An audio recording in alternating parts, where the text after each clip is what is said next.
Want to welcome everybody back. If you missed any of the previous sessions today or the last 2 days, you can watch those recordings on demand. We have a great panel coming up about Central and South America regulations, so I hope you're excited for that. A few quick housekeeping items. This session is recorded.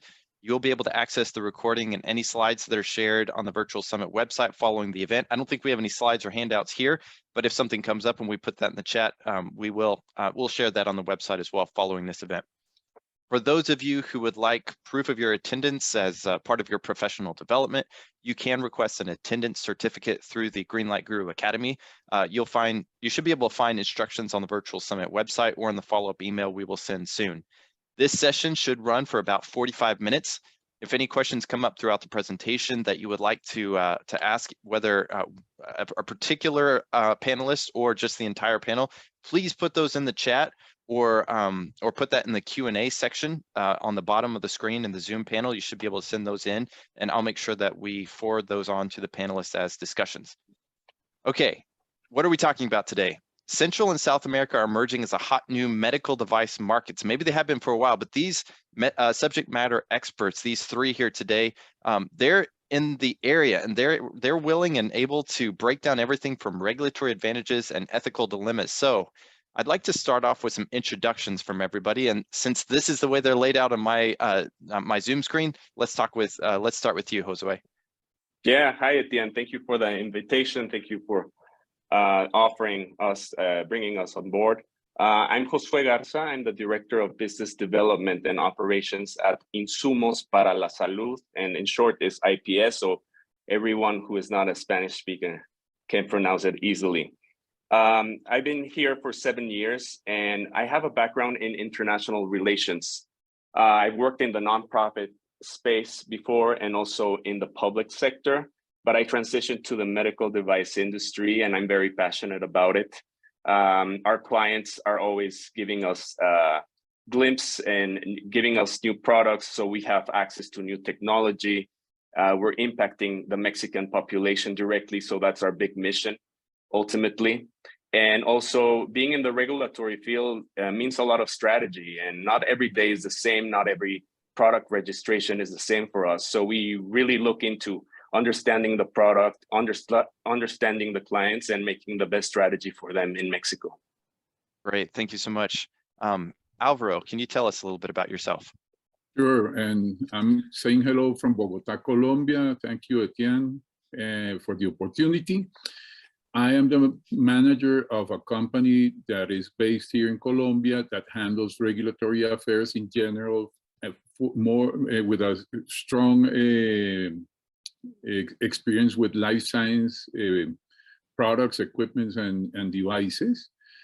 Our purpose is to help our clients comply with rules and regulations in Colombia and elsewhere in Latin America while protecting their interests. That's what we do. We have quite a very interesting experience with medical devices. And I'm here very happy to share my knowledge. Great, thank you so much. Marcelo, can you tell us a little bit about yourself and your background? Yes, of course. Thank you for invitation. I'm very happy to stay with you guys here and to say more about the Brazilian market. And my background is I am a lawyer, and I work since 1995 in regulatory affairs, representing foreign clients to enter to Brazilian markets. I stayed ahead of Emergo Brazil during 8 years here, and we represent a lot of clients from all the world here. And our business today, I am a CEO of Breeze Advisors and also of Brazil Import Healthcare Solutions that provide a hosting company, registration hosting company. And here we provide a solution like a full outsourcing consulting for the clients. So we are the holding of the registration. We take care of post-marketing surveillance and all the regulatory affairs that the clients need here in Brazil. Okay. Thank you so much. Appreciate all of you being willing to be here and to share your expertise and knowledge. So this is really great. So when I think of South America and or Latin America, and from the medical device perspective, I typically, my mind goes to MDSAP and Brazil, but there are, obviously other countries. And I wonder if you could give us maybe a summary of the current regulatory landscape as it pertains to your specific market.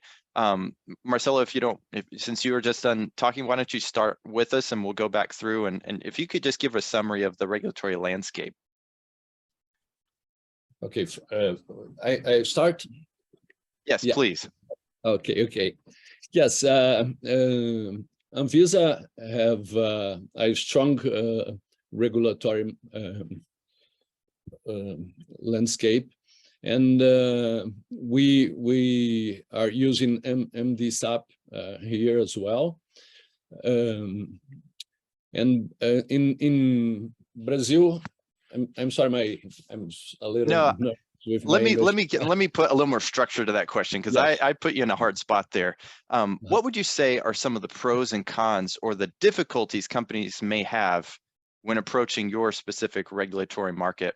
I wonder if that's an easier question, or phraseology. Does that make sense? Yeah. Thank you. Yeah.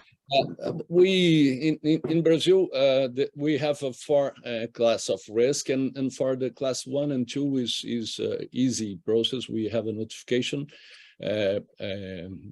application that's easy to submit. There's no necessary a lot of information and documents, and it's a short time for analysis. But for class 3 and 4, it's a class of risk. We need to have the BGMP, a Brazilian GMP, and so this could take more time to have more information, more tests of the security and efficacy of the product. So this could take more time and could be more challenging. And beyond, we have also the certifications of in Metro is IEC certifications, and Anatel for mobiles and Wi-Fi and Bluetooth. So, but I think Anvisa have improved a lot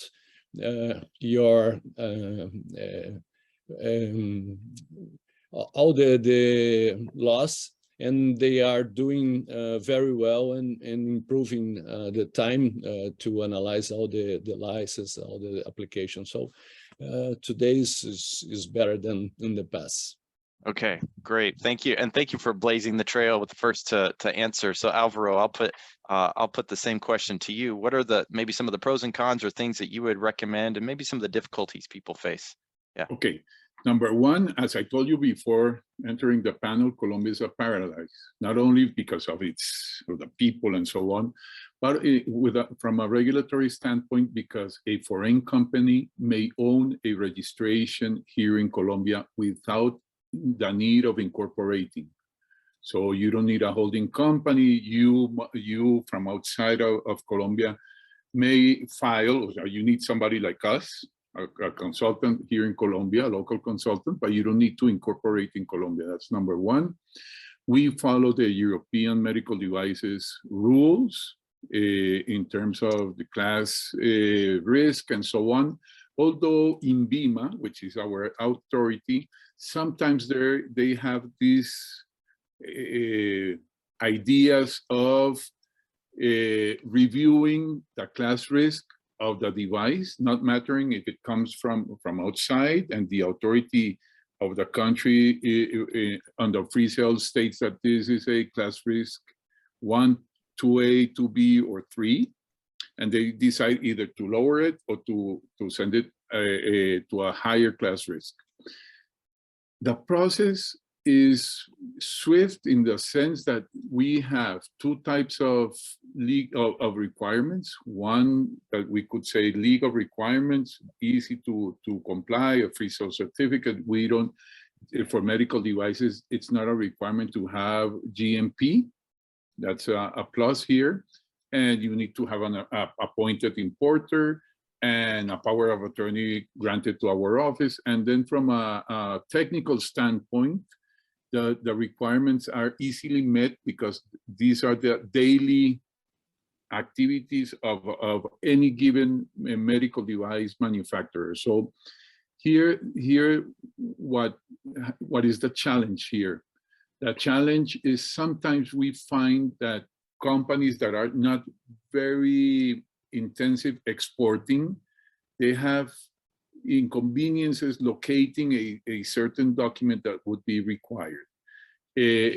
Au contraire of Brazil, we don't have in Metro, they don't test here electronics and so on, but and it's a swift, sometimes unpaved route that I don't know if I'm going forward, but a low class risk device, the obtention of a registration can take up to 30 days.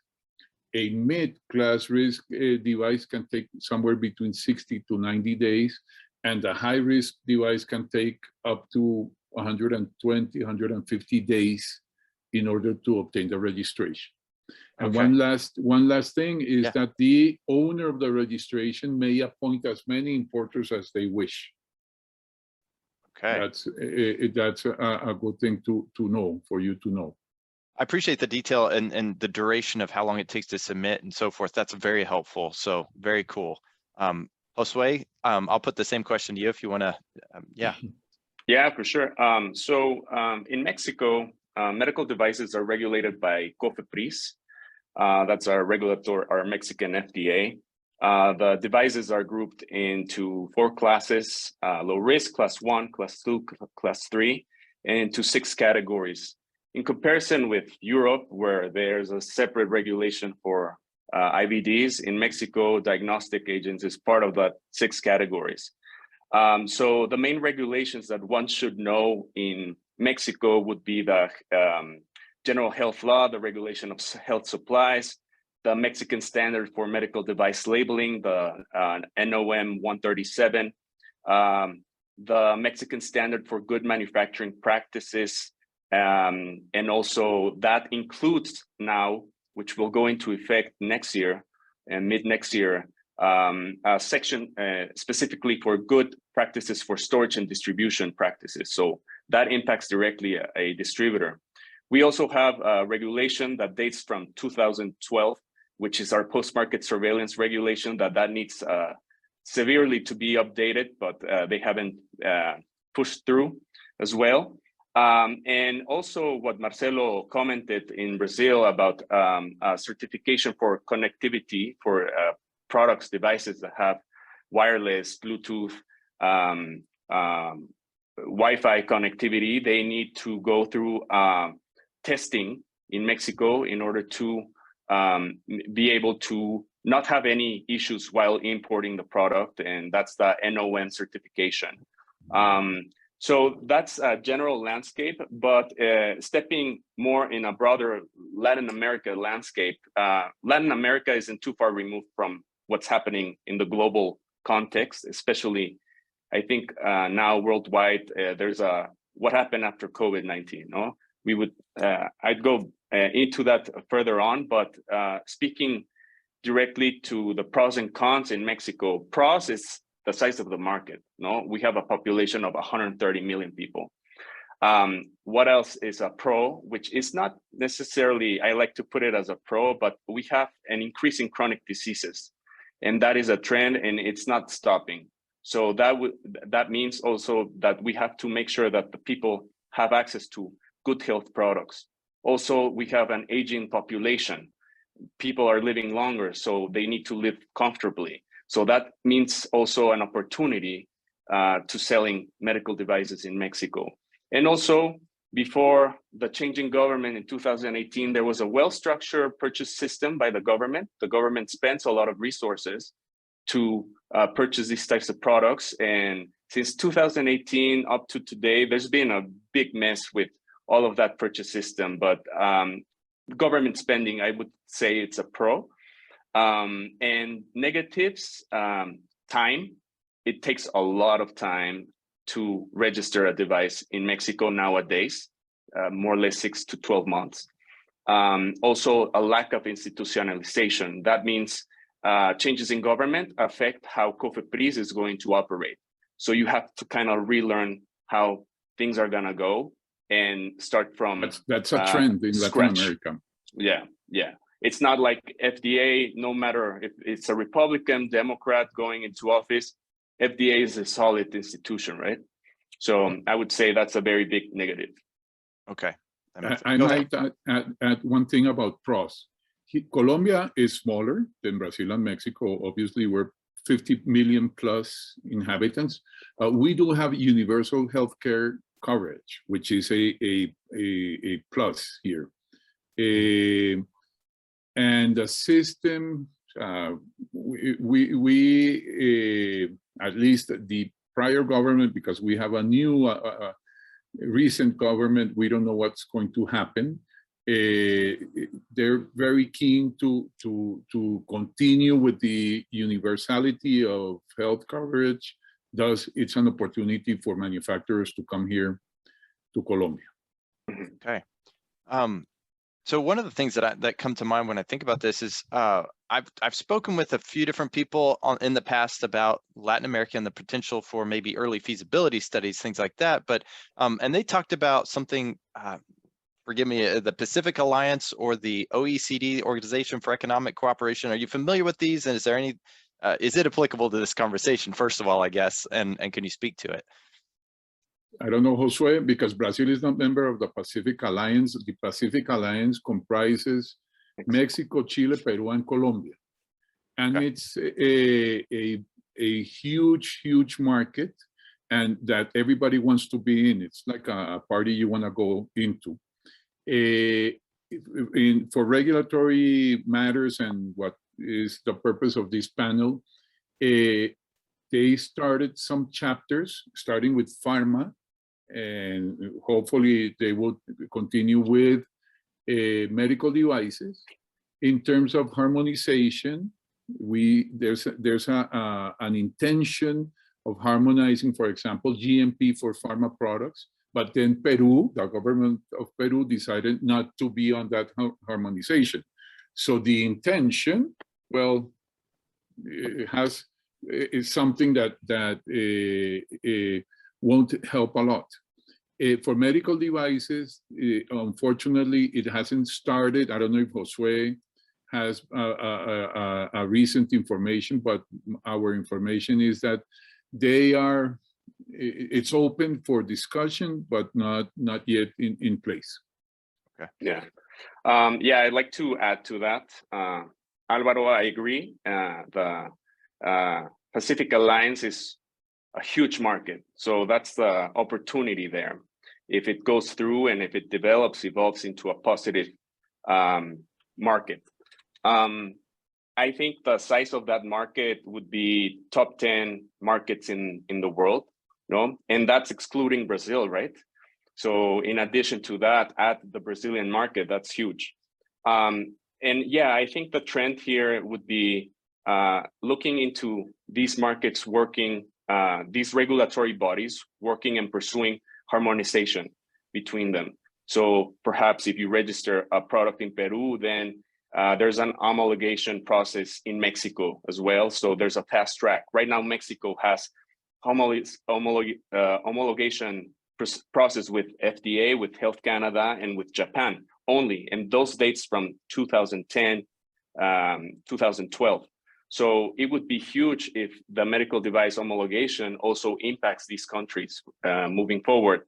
The commissioner back in 2000, I'd say 2016, was pushing forward, COFEPRIS was pushing forward collaboration with these regulatory authorities. And now it hasn't been top of mind for the Mexican government to pursue this. And usually what happens first in Mexico, and I'm sure in most of Latin American countries, is pharma first, and then we will replicate the same thing from pharma to medical devices, right? Okay. So, yeah. Yeah, that's a good summary. Marcelo. Yeah, about the Brazilian market, we have 213 million people, and we have the unique system of health. that's really good opportunity to sell. It's a huge market, and the Brazilian government nowadays are trying to expand the markets. Is trying to be a member of OCDE and other markets and do agreements with other countries, but it takes time. So I hope we will be in those market together with the Latin America. Okay. Right. Yeah, organizations like OCDE or the Pan American Health Organization, which is part of the World Health Organization, specifically for this region, they have a lot of information regarding the Latin American market, and they also pursue post-market surveillance activities. You know? So there's an intergovernmental system between countries in Latin America to share information about post-market surveillance. Yeah. that's great. And that's one of the things that I'm interested in, and I think a lot of our listeners might be interested in, is the overlapping requirements. And so let me go to the question behind the question. So a company may be, whether it's US or in Europe or even in Latin America, they may be thinking, where do I want to go to market first, especially in this specific region, that will make it easier for me to go somewhere else? Can you speak to that? Maybe we can combine all our thoughts here, but yeah, Josue, do you have a thought on that? Or Yes, I would say, from my point of view, don't look at Latin America as a region like Europe. Like once you enter one European country, then you're part of that whole system. I would say take it country by country because it's different, right? So in terms of market size, the most attractive ones are the ones here represented: Mexico, Colombia, and Brazil. And from hearing from Alvaro's experience, I think Colombia would be one of the fastest markets to enter in comparison now with Mexico. Brazil, I think Anvisa is really working their way in the regulatory. Anvisa is really improving times for market access. So that's something positive that has happened during the pandemic. I used to hear that Chile was a good market to go to because there was lack of regulations, but I know that Chile is now trying to enforce more stricter. They have the regulation, but it's not enforced. Okay, yeah. So that was kind of like a sample market that would give you insight into a sizable market, manageable, but also into Latin America. No, but the distance between all of the countries in Latin America is huge, and I think country by country approach would be a better approach than seeing the region as a whole. That makes sense. Go ahead, Alvaro. If somebody would ask us, hey, I'm from the States, I'm from Europe, I'm from Asia, I want to go into Latin America, where should we start? We would tell them, look, Mexico and Brazil are the main economies of the region, the main populations of the region. So you should go there, but don't start with Mexico and Brazil and wait until you obtain the registration, because maybe you can starve of hunger. But there are a few other countries, for example, Colombia, which is, Colombia is only 50 million inhabitants. And then we have smaller countries than Colombia, like Chile, for example. I think Chile is 20. Ecuador and Peru, they're small as well. Panama, which is tiny, and Costa Rica on the central side of our region. The regulatory outcome is much faster than Mexico and Brazil. So a strategy, obviously depending on what the company wants, would be start Mexico and Brazil here on the side, and in the middle go to these countries that you would have a faster regulatory outcome, and you can start making money here while the processes in Mexico and Brazil continue their path. That's what we recommend when they ask us. Sometimes we receive, no, I want to go there. Okay, not a problem. Yeah, and Marcelo, I wanted to ask you the same thing. Maybe also there was a specific question in the chat for Brazil, so I wanted to forward that to you, unless you have a comment first. Yes. What we see from our clients, they used to come to Latin America to go to Chile and Colombia, Peru, and also Mexico, and Brazil, of course. They would like to come here because to the south of the Latin America is more hard, like Argentina, to go. So when they do a good base in Brazil, they can expand for another markets here. So I think it's a good strategy to start, as Alvaro said, to small countries and there's less bureaucracy and easy to go to the market and establish in the biggest markets like Mexico and Brazil. Yeah. At the end, I'd like to add to that as well, that we've seen from clients that they're not looking into Latin America as an attractive market because of all the headaches that they're going through in Europe, right? So now Latin America becomes a very attractive market, and it's positioning itself as I want to go to Latin America as well as the United States, no? At the same time. Also, from the experience of our clients, they usually have someone that overlooks the Latin American region. So like a salesperson, marketing person that could be based in Mexico, in Brazil, or even in Miami, in Florida, right? That's something that they position these people that work for the manufacturer, and they travel all over Latin America, connecting with distributors, with commercial partners, etc., advancing the business there. Okay. There was a question that I think I'd like to put to the entire group here. This is from Leslie. In what Latin American countries is software only devices and cloud provided, no physical delivery, not regulated yet? And she's asking because the assumption is that this would allow faster time to market. So can you speak to that? Yeah, go ahead and start, Jose. Yeah, okay. So there is regulation for software as a medical device cooking in Mexico. COFEPRIS has said that they would have it ready by the end of this year. So it would go into effect next year, most likely. That is highly unlikely because that's how usually what happens. They announce something and it doesn't happen.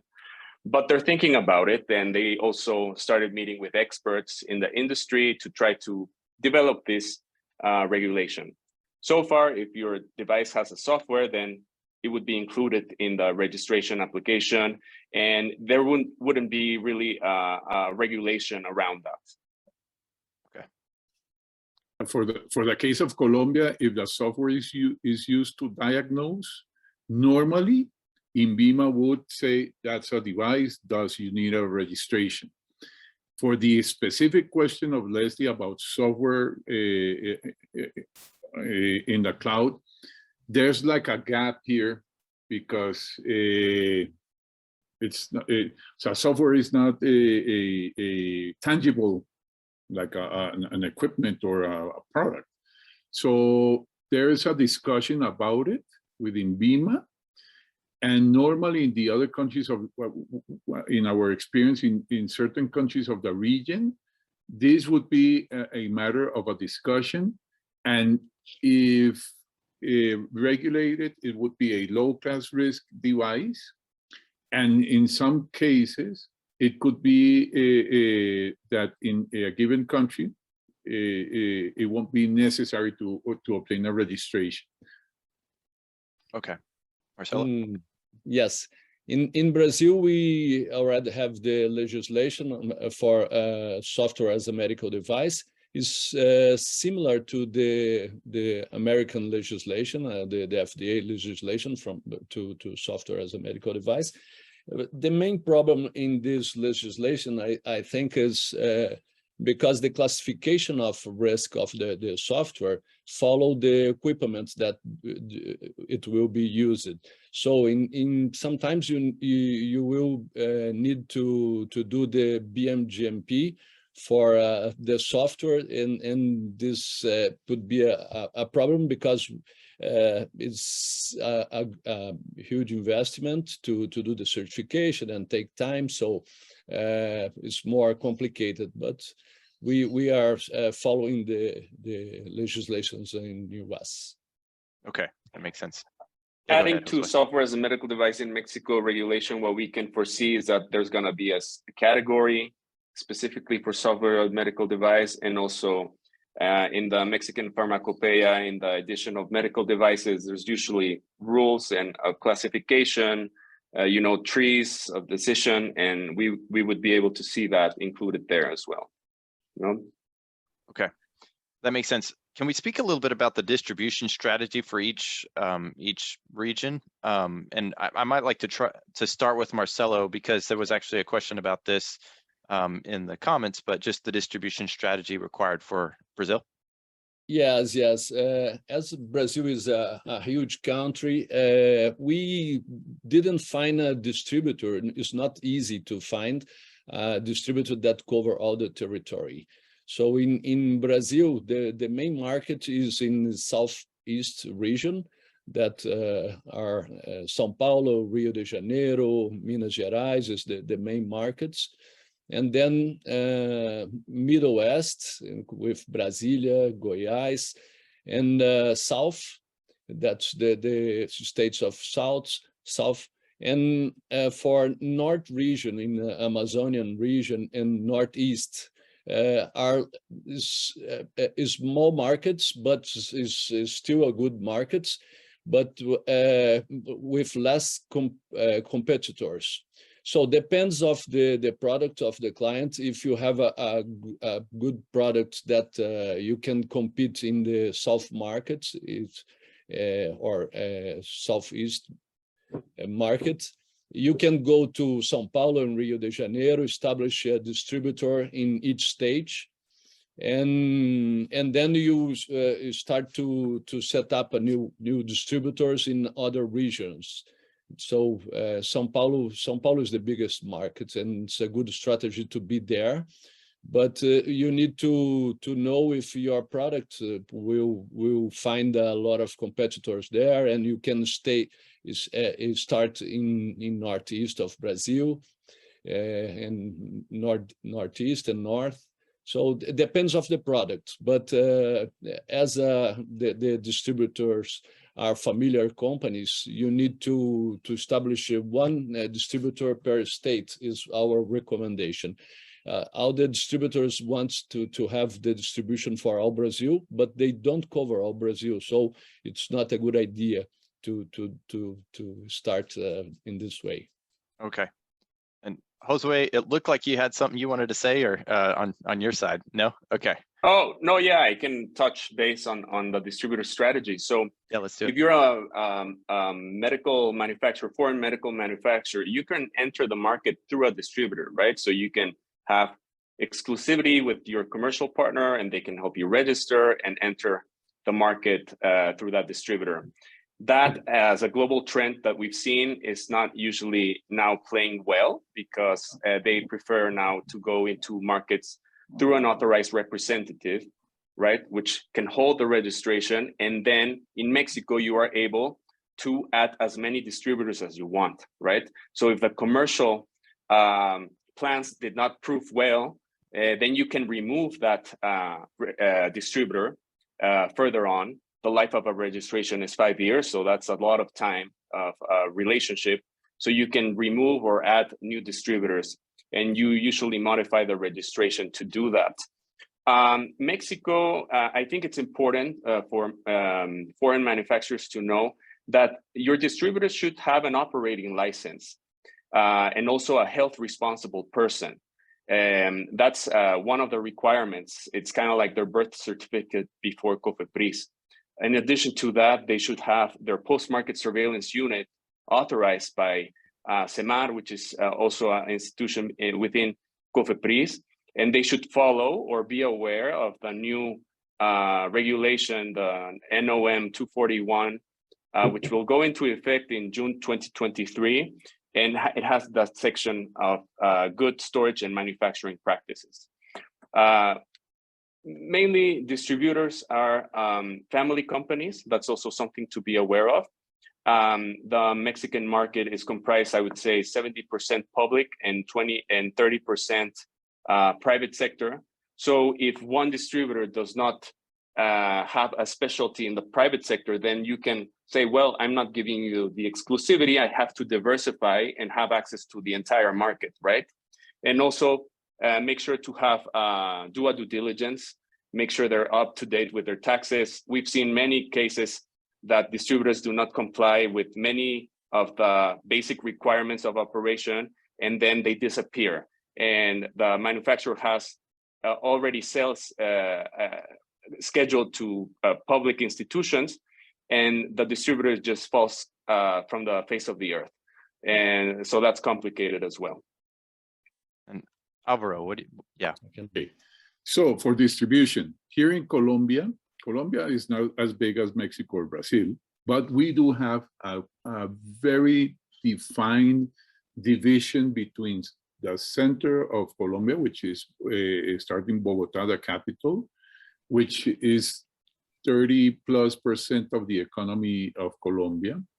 And then the manufacturer might use one distributor for the whole country, or perhaps decide, commercially speaking, because it's their strategy, to use different distributors or importers for the case. As in, we do have good storage certificates here, so the importer, and this is a tip for the manufacturers that are here, that before starting any business in Colombia, the first question is, do you have a CCAA, which is the license for all importers of medical devices?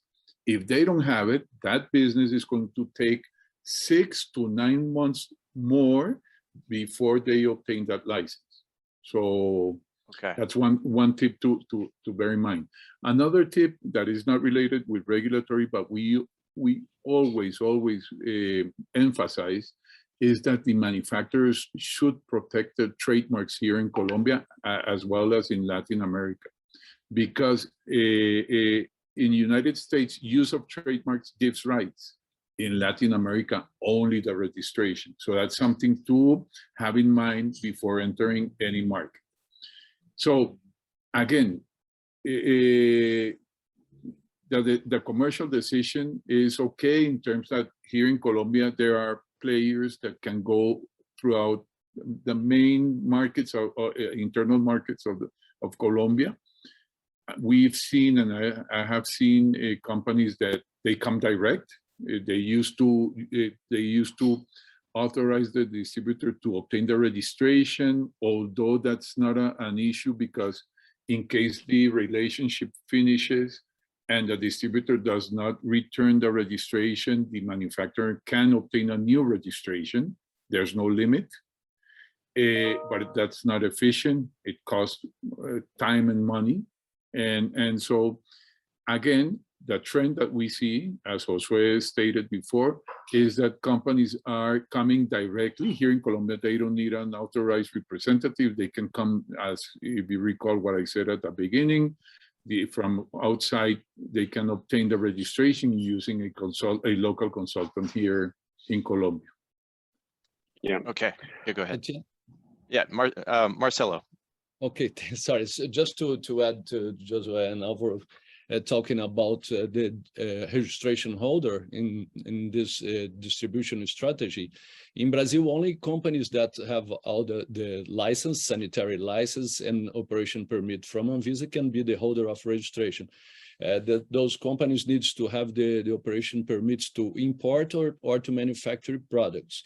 So for foreigner companies is very hard, because it will take a long time to have all the license, sometimes 6 months to 1 year or 2 years to have all the license.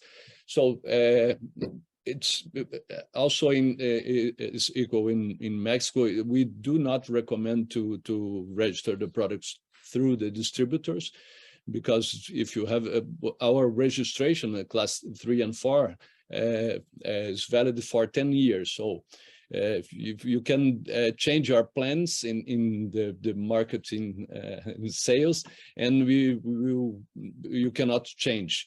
It's allowed to transfer the registration for another, but just if the registration holder allowed this.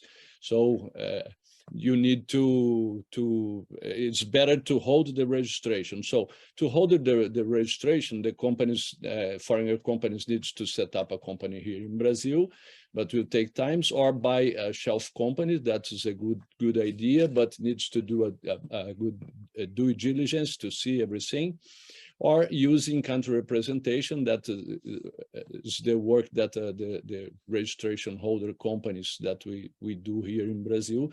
And it's a good idea because they will take care about everything, and you can change the registration when necessary, when the company needs. So this is the scenario in Brazil. Okay, Josue. I think Josue wanted to say something first, so just go ahead. Yeah, in terms of distributors, I'd like to also say that we've been talking to many distributors in the past 3 years, and they the context now is they're selling 3 devices, whereas before they were selling 10. So that means they're not necessarily looking to bring new products yet until the market stabilizes, and they need support from the manufacturer, right? So COVID put a dent on the number of products that they were able to sell. So definitely keep in mind that you need to support your distributor in Mexico to be successful. You know, you have to cultivate that relationship. In addition, I think you can learn a lot from talking to your distributors. They have a wealth of knowledge. They do very well know the market, the public market, how to participate in tenders, how to establish connections with private institutions.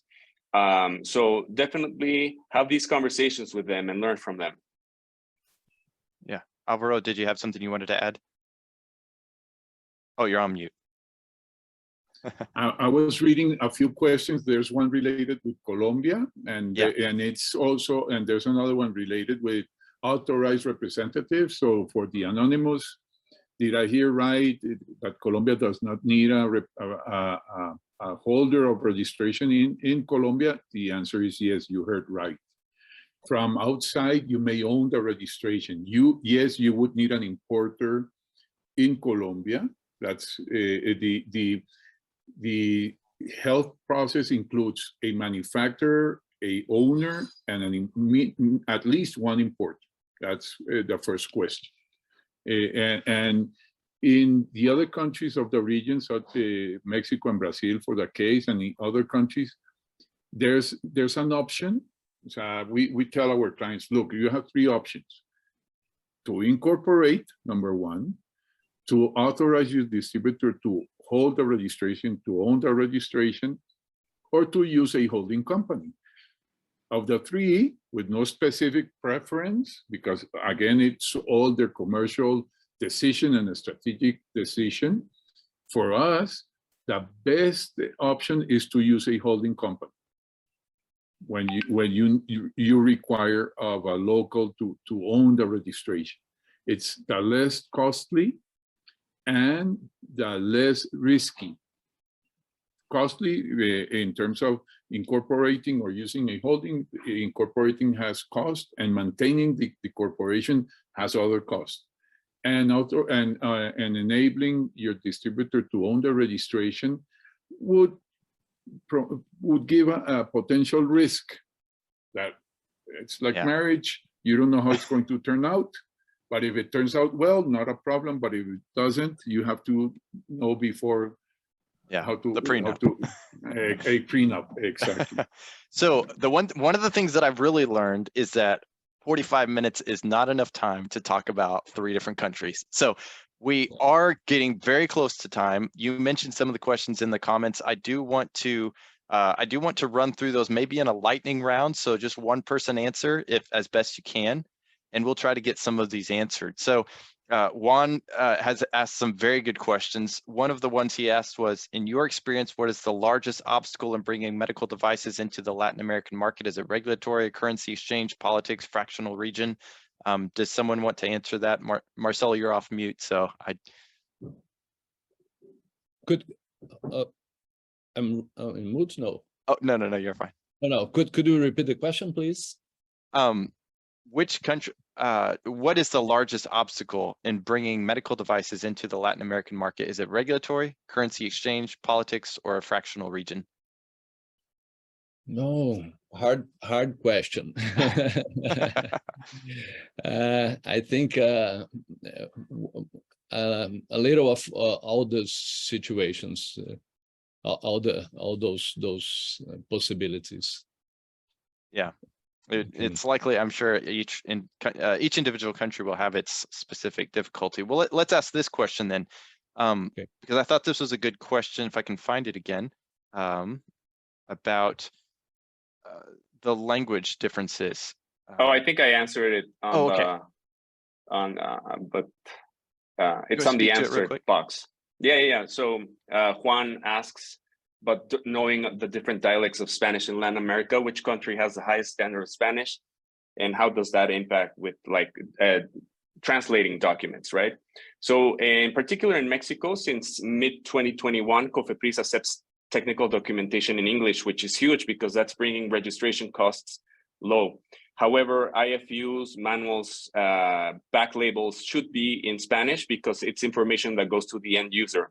As into the best or the highest quality of Spanish in the region, I would say Mexico. I would say Colombia. I knew this was going to happen. Yeah, and Mexican slang is beautiful.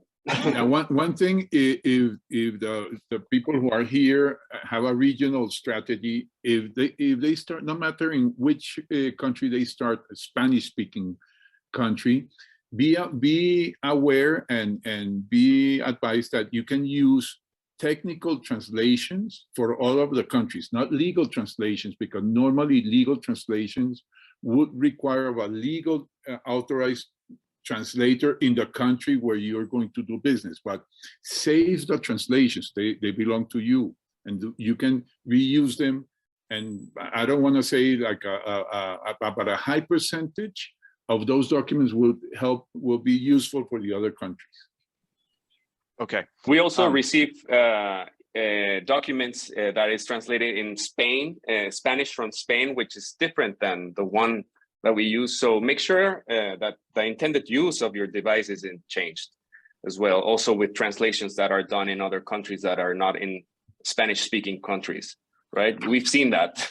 So make sure that you review that translation. Great point. In Brazil, we have the same. Sorry, we have the same problem with Portuguese from Portugal and Brazilian Portuguese, and the instruction for user manual needs to be in Portuguese, but we accept documents in Spanish and in English, and it's almost the same. So good. And as I mentioned, we are at time. So there's so much more we could talk about. I believe we will be providing your contact information to everybody if you're interested in speaking with each. Mine is on the chat already. Yours is in the chat. However, I want to copy this and paste it to everyone. This is something I stumble on. I think it was just to the host and panelists, but now if you are looking for Alvaro's information, it should be to everybody, but as well, we'll make sure that you're able to get a hold of everybody and make those conversations, continue those conversations. We are at time. Thank you all for joining us. I really appreciate your expertise, Josue, Alvaro, and Marcelo. And I need to learn Spanish myself, not just and come to Colombia. Okay. Our next session is about reducing friction between companies and regulatory bodies. You don't want to miss that. Really appreciate everybody. And if you're not able to be here, have a great rest of your day. Thank you all. Bye-bye. We'll see you next time. Thank you.